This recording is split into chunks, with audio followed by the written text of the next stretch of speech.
Баршаңызға сәлем достар, сіздермен Фируза. Бүгін сіздерге қазақтың ең танымал ұлттық тағамдарының бірі болып саналатын айранды ұйытуды көрсететін боламын. Айран сүттен жасалатын ағарған. Айранның адам ағзасына пайдасы мен қасиеті өте мол. Мәселен, адам түрлі тамақтардан уланған кездерде айранды қолданады. Себебі бұл өнім ағзаны тазартып қана қоймай, өзінің дәрумендерімен емдеп жазады. Медицина тілімен айтқанда жедел жәрдем ас деп аталады. Айран ұйыту үшін бізге осындай табиғи қолдың сүті қажет болады, магазиннің сүті болмайды. Осы сүтімізді алып, таза ыдысымызға сүзекіден өткізіп, сүзіп құйып аламыз. Сүтімізді сүзіп құйып алғаннан кейін газге қойып, жақсылап пісіріп аламыз. Міне біздің сүтіміз қайнап жатыр. Қайнаған кезде сүтімізді осындай шөмішпен жақсылап сапырып пісіреміз. Қайнаған сәттен бастап тағы да 5 минут толықтай осылай сапырып отырып пісіріп аламыз. Сол кезде біздің сүтіміз қоюлана түседі және ұйытқан айранымыз да қою, дәмді болып шығады. Сүтімізді пісіріп болғаннан кейін газдың астын өшіріп, сүтімізді суытатын боламыз. Бізде ұйыту үшін сүтіміз жылы күйінде болуы керек.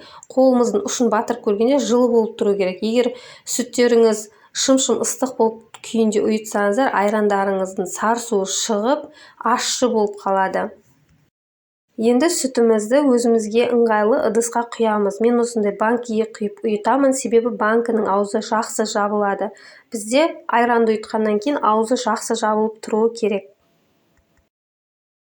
Сүтті ұйытатын кезде бір ескеретін жайт, сіздердің ұйытқыларыңыз қою болса, сіздің айраныңыз қою болып шығады. Сондықтан ұйытқыңызға да мән бергендеріңіз жөн.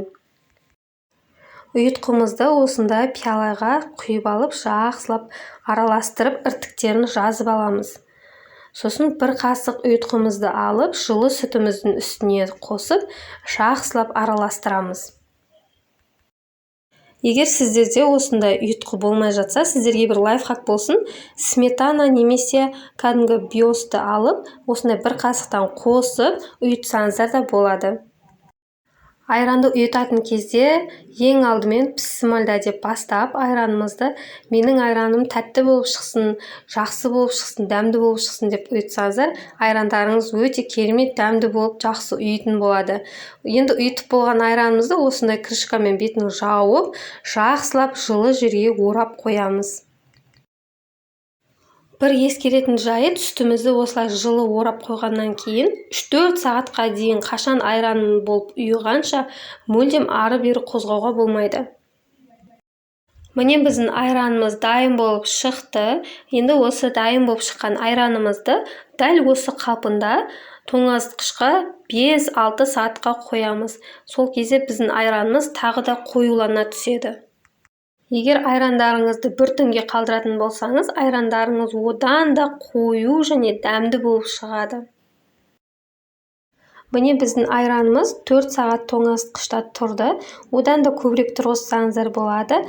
Айранымыз өте қою, қаймақ тәріздес қоюлығы және дәмі өте керемет тәтті болып шықты. Айранның пайдасы өте көп. Егер сіздер кешкі астан соң міндетті түрде бір кесе айранды тұтынатын болсаңыздар, бұл сіздердің ас қорытуларыңызға жақсы көмектеседі. Егер сіздерге осы видео ұнап, пайдалы болған болса, менің каналыма тіркеліп, лайк басып, қоңырауша белгісін басып қоюды ұмытпаңыздар. Сіздермен болған Фируза.